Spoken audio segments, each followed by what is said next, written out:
Le but de cette vidéo est d'étudier le comportement d'un rayon lumineux qui pénètre dans un prisme. Nous allons voir que ce rayon subit une double réfraction. On fait arriver un rayon incident en un point I du premier dioptre. L'angle d'incidence sera noté petit i. L'indice de l'air est égal à 1, alors que l'indice du verre est égal à 1,5. Le rayon passe d'un milieu moins réfringent à un milieu plus réfringent. Il va donc se rapprocher de la normale. L'angle de réfraction sera noté petit r, il est donc inférieur à petit i.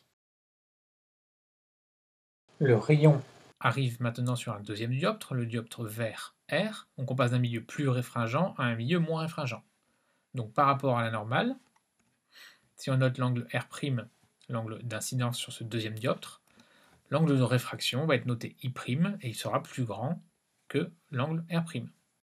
Le rayon va s'éloigner de la normale. On peut définir trois formules pour le prisme. Deux formules sont issues des lois de Descartes, et la troisième sera une formule de trigonométrie. Sur le dioptre R vert, donc le premier dioptre ici, on peut écrire que 1 fois sinus i, 1 parce que c'est l'indice du milieu R, est égal à n fois sinus r. N étant l'indice du vert. La deuxième, c'est le dioptre vert R, on a donc n sinus r' égale 1 fois sinus i'.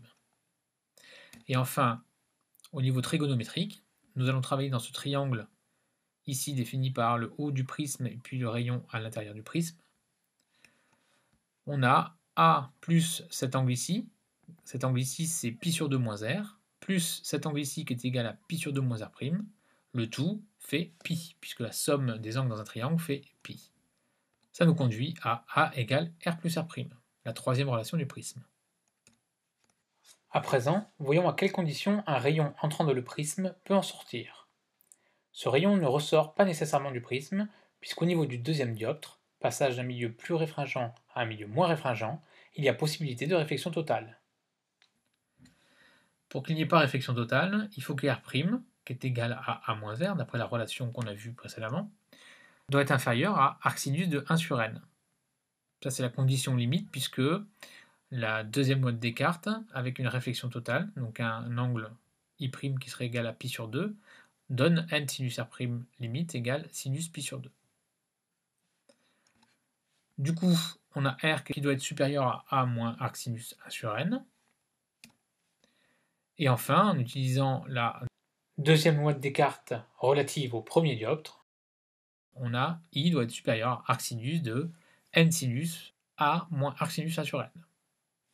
Si on prend pour l'indice n une valeur de 1,5 et un angle A au sommet du prisme de 55,75 degrés, alors l'angle I doit être supérieur à 21,18 degrés pour qu'il y ait émergence d'un rayon.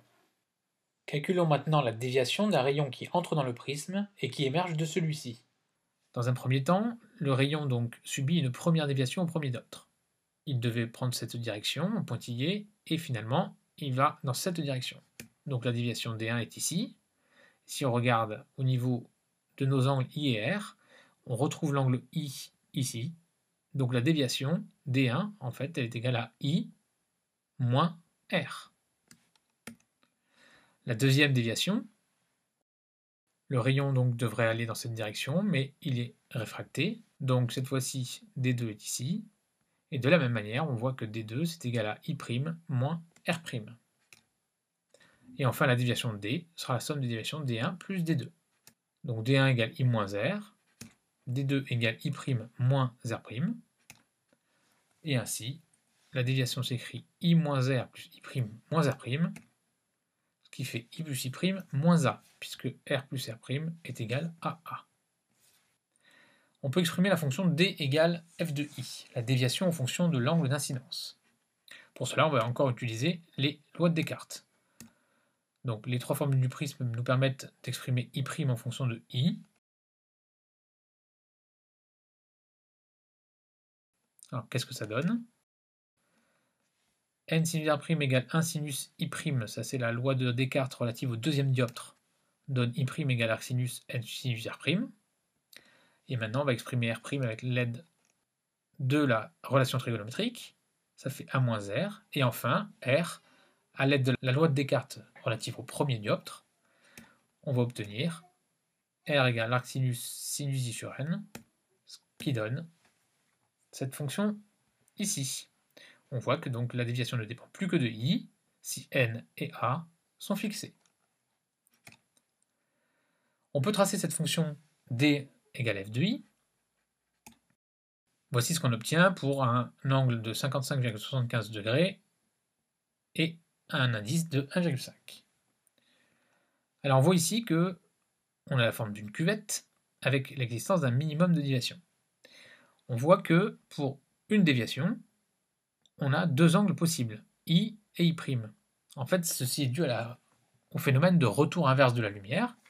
Le rayon rentre avec un angle d'incidence I dans le prisme, il en ressort avec un angle I'. Donc si on fait se propager la lumière dans l'autre sens, eh bien, c'est normal qu'un angle I' donne une déviation identique avec un angle de sortie qui sera I. On voit donc que si on augmente I, la déviation va diminuer, mais l'angle I' va aussi diminuer et va conduire à la même déviation.